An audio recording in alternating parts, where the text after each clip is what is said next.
All right, so the agenda for today is going to be that we're going to talk about student instruction expectations, and then also we're going to talk about student behavior expectations. I'm going to show you a parent guidance for virtual student success, a one pager that is going to be created that we plan along with Ms. Ellis, and also one that I've come up with, and me and the Dean of Students Office have come up with to share with our parents for virtual student success. And then we're going to close out with a brief time, hopefully, with a collaboration between you all in a breakout room where you're going to come up with your own classroom expectations and kind of speak with each other about that, taken from some of the expectations that this office has created. So let's just jump right into it. So first, before we get started, I want to do a poll. I want to know, what is your classroom management style? For you new teachers who've never been in a classroom, I want, when you answer this question, I want you to think of it as, what do you plan your classroom management style to be? But for my teachers who've been in the classroom a year or whatever, go ahead and answer this poll once it comes up on your screen. I'm launching it now.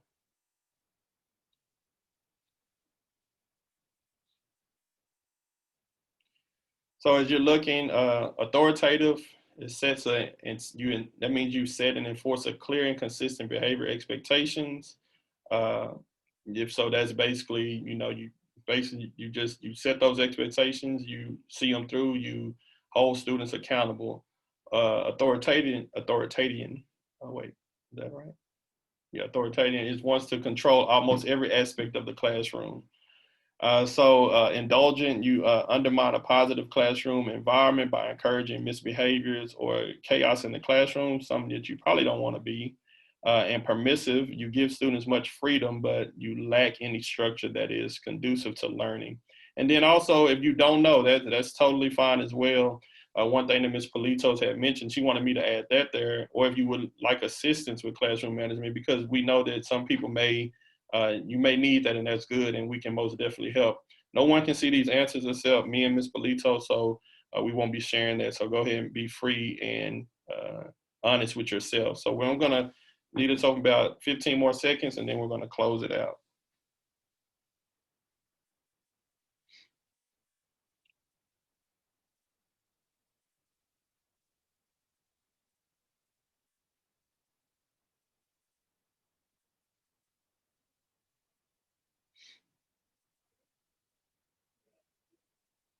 So I think I just seen someone post in the chat. You should have got a poll that came up on your screen to answer. But if you don't see it in the polls that came up, go ahead and put it in the chat as well.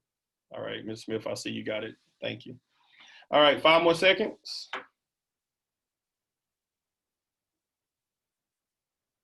And Mr. Martinez is totally fine.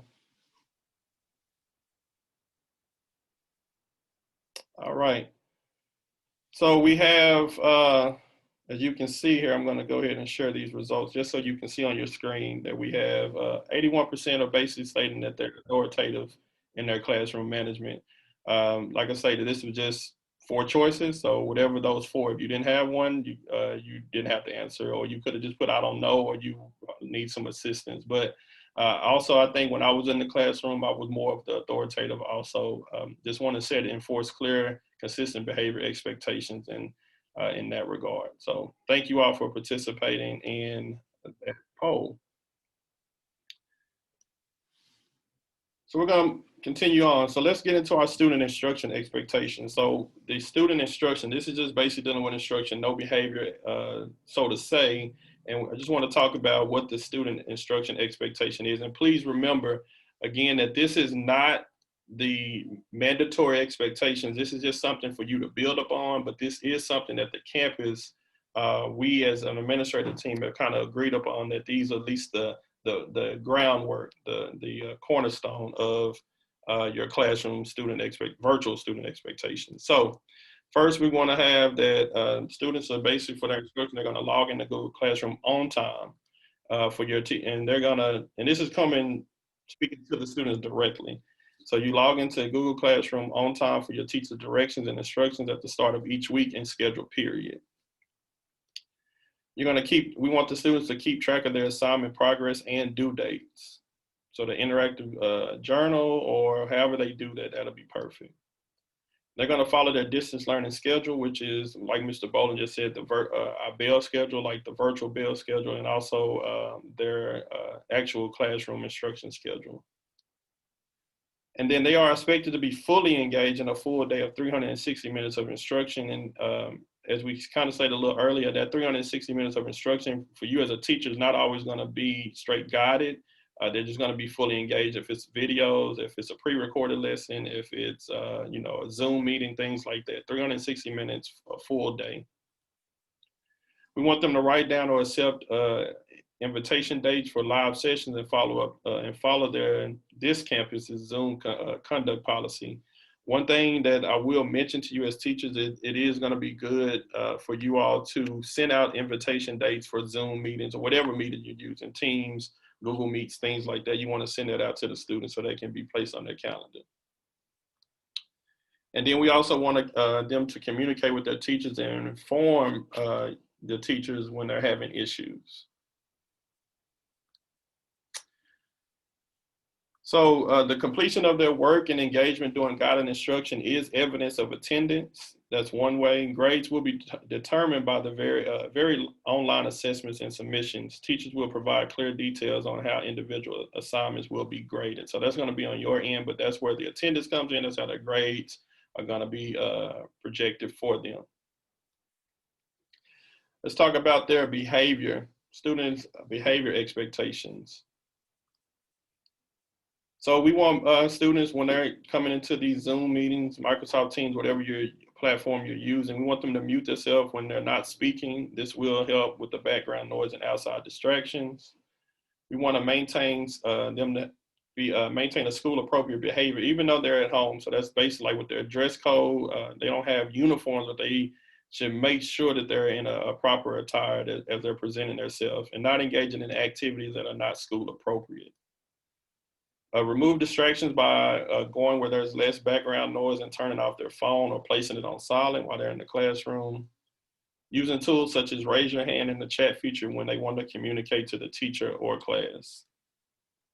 And be in an area with good internet connectivity and select a good location with the power supply. So that's kind of like the prereqs before they join in each morning. And then have a pen and pad nearby before the session begins, and use headphones. So tell your students, if they have headphones, to get those. Those are going to be very beneficial, especially if they have siblings or other individuals in the house during your times of Zoom meetings or anything like that. One big thing that they need to know, and this will be, communicated to the parents, that this code of conduct, student code of conduct that the district has established for this school year is still going to apply for students, all students, when they're face-to-face and if they're virtual. And here's that parent guidance for virtual student success that we're going to communicate with the parents. We're going to provide this to them along with, like I said, you're going to see something that Ms. Ellis has come up with. And let me make sure that, let me check the chat. So as you go ahead and read over this, I'm not going to just kind of read verbatim, but the main things that we want to communicate to parents is that for them to be successful, we want them to communicate high expectations. We want them to monitor performance, support the learning at home, guide the education, and the biggest thing is advocate for their child or children. And that's, like I said, that part is going to be big. They need to speak up about concerns, but we want them to be allies with our teachers and then know their child's mood.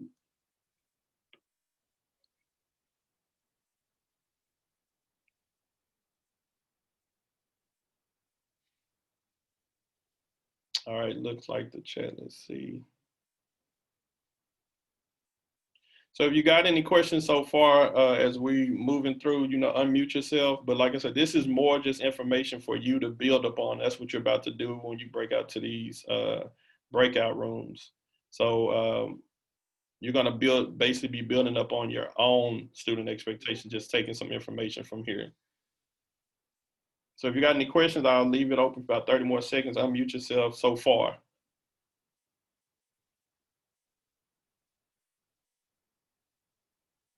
All right, seems like we're good. All right, so this is something that me and Ms. Dr. Martinez kind of threw this out here. It's just some 7 classroom management techniques that I will also share. And this presentation will be shared in the Google Classroom, so you will have these. Not to say that these are the best 7 classroom management techniques, but these are just just to help you and guide you. So create a culture of communication to resolve conflicts, deal with the issue immediately and where it happened. So that's big. You want to make sure that you handle that immediately if you do have an issue. Repair the harm, throw out the rules, create a growth mindset, teach mindfulness, and cultivate empathy. Another one that I will always add on there that I didn't add on there, but forgiveness. That's going to be big. Making sure, like I stated in my Dean of Students presentation, to start with a clean slate each week. So forgiveness is going to be big this year.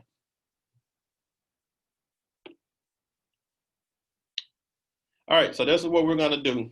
So I'm going to send you all out to breakout rooms. You're going to go into your breakout rooms with your peers.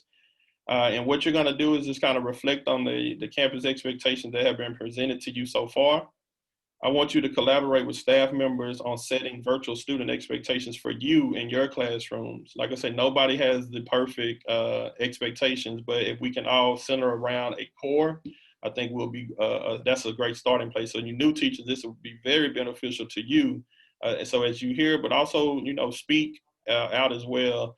And then at the end, you're going to create your virtual student expectations for your classroom. Not going to do it in this session, but you're going to do it on your own at your own time. But you're going to just take a lot of information now from this collaboration time to go ahead and start have at least a base of what your virtual student expectations will be in your classroom. So my veteran teachers who've been doing this for a little while, this is really a good time for you to kind of speak up in these breakout rooms so you can, share what works for you or share what expectations you're gonna hold your students accountable for. So I'm gonna go ahead and set out the breakout rooms, and when they come up, please hit join. And like I say, some of you all may just automatically go there, but please join the meeting so we can have that support for each teacher.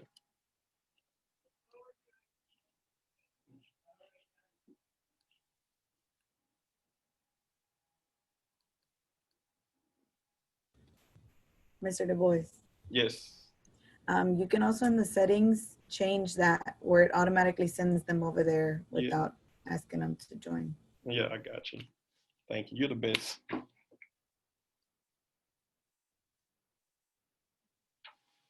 All right, so you should see the button that has asked you to join. Go ahead and do that for me. Thank you.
Mr. Mitchell, did you not get a join? I did not. Okay. All right, here.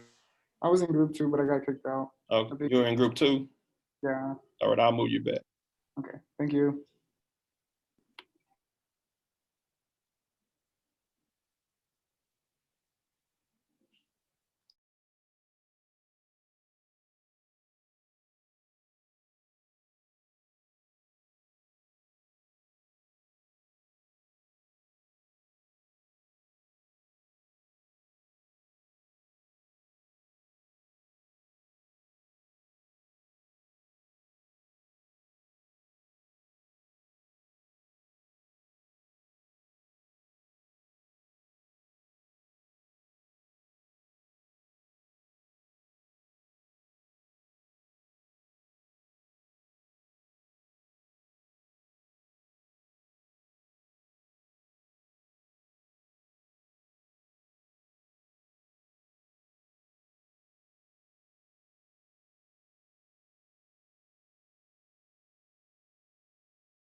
All right. So we should be back. So I would like to, if I want to just get like two people to share out, if anybody would, just what they may have came up with, or maybe a teacher said something that was beneficial to you. So go ahead and unmute yourself and go ahead and share out for me. In my group, we talked about like the students communicating with the teachers. So whether that be through email, text, or even in the private chat, us having empathy for them in their different situations. So if they can't turn on their video for whatever reason, or if they can't unmute themselves, like we have to be understanding this is a difficult time that we're living in, and nobody has ever gone through this, at least in our lifetime, about students participating in some way, whether it be like through the chat, through allowing them to unmute themselves and chime in, or even doing like the clickers. Ownership of learning. So Ms. Wilson, sorry, she talked about how she had a tracker of all of her assignments. And so and how she made a video about how the students, teaching them how to get to that and how to work with it. And also, Coach Jones said that he was going to be focused on wellness check-ins, because his isn't too much like, you know, like how mine is in the math classroom or whatnot, but he's going to be more like there for their support and their wellness, and giving them, you know, like some exercises and stuff like that. Well, yeah. Marcia, you said something that was really kind of important to me early, and then I was jumped in one of the rooms with Miss Knighton group, and just talking about, just like you said, certain situations at home may not be able for students to turn on their camera, and we don't want to hold that against them. If they're in there and they're talking and they're participating, that should be good enough. You know, we don't want to focus this all just about, you know, behavior, expectations, and instructions, because even about dress code, Dr. Martinez had a conversation, and, you know, yeah, they need to be appropriate dress, but if a kid has a t-shirt on, and how did you think that would feel if a teacher was like, hey, go take that t-shirt off and go put on a, you know, a dress shirt? Like, no, we want to meet them where they're at, but at the same time, holding them accountable and putting expectations. But if it's something that we can kind of let slide a little bit, that's not a distraction, then most definitely let's let that pass, because we don't know all student situations. But that's a good point, Ms. Garcia. Thank you. One more person. And I want to share, one of my group members was talking about, Miss King was talking about rewards. She's gonna give her kids rewards during brain breaks. And so I thought that was kind of unique, because I think we leave out the rewards because we're doing the virtual part, but I think we should incorporate that, and it'll motivate the kids more.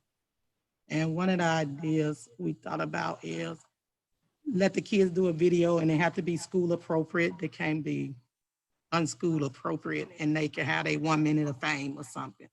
So we talked about the rewards then. Good. I like that. I used to always try to reward my students. I think you do need to incentivize. I think that plays a major role in building relationships and having students really want to participate. We got to get it any way you can. So rewarding and with incentives is great. Thank you, Ms. McCowan.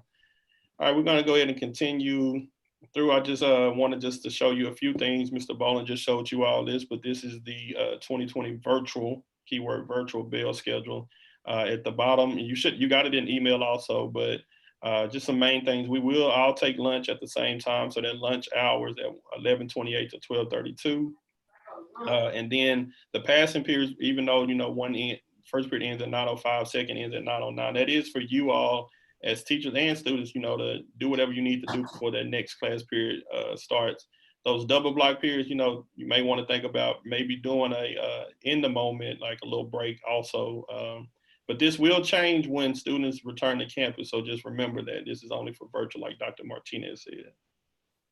This is that document that I told you, one page that Ms. Ellis created that kind of is going to go along with some of the documents that the Dean of Students Office will be sending out. But this is something that's kind of like very detailed, providing just some information to that parents and students can have in their hands, or at least saved on their computer, about just like what they should do in the morning, what they should do in the evening, class periods and things like that.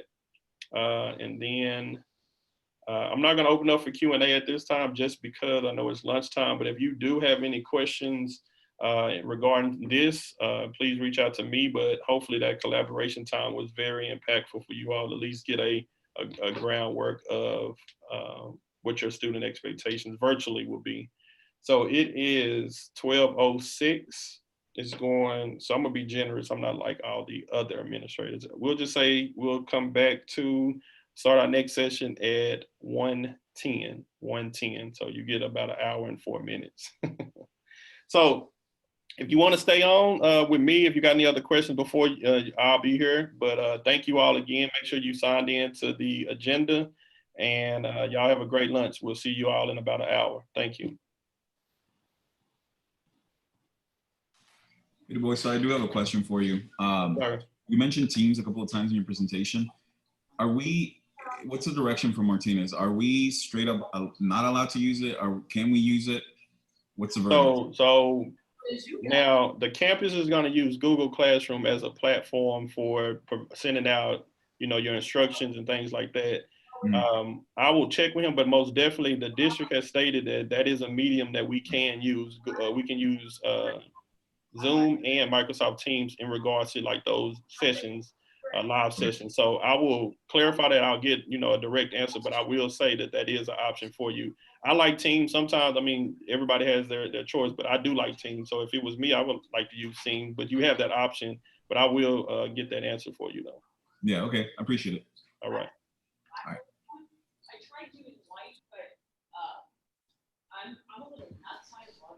Anybody else got any questions? Yeah, I put it down in the chat, but with the hotspots that they're using, how are the students, like, what instruction are they getting to set those up? And would it be beneficial if we like made a video of like showing them how to use those hotspots? Yeah, that's real good question. I know that when they get the hotspots, they do have instructions in them. I did see that on the news, and I did watch a district video that they do get instructions of how setting it up. Now, I think that I'm just the type of person, hey, if you want to make a video, if you know, I haven't seen them actually, so I wouldn't know, but if I can reach out, but if you want to reach out or, take the initiative, make a video, send it to one of the administrative team, like, hey, I made this, can we send this out? That'll be perfect. But I know they do get some form of instruction and directions of setting it up, but if they are having issues, we can most definitely have something out there to help them. But that's a good question. Thank you.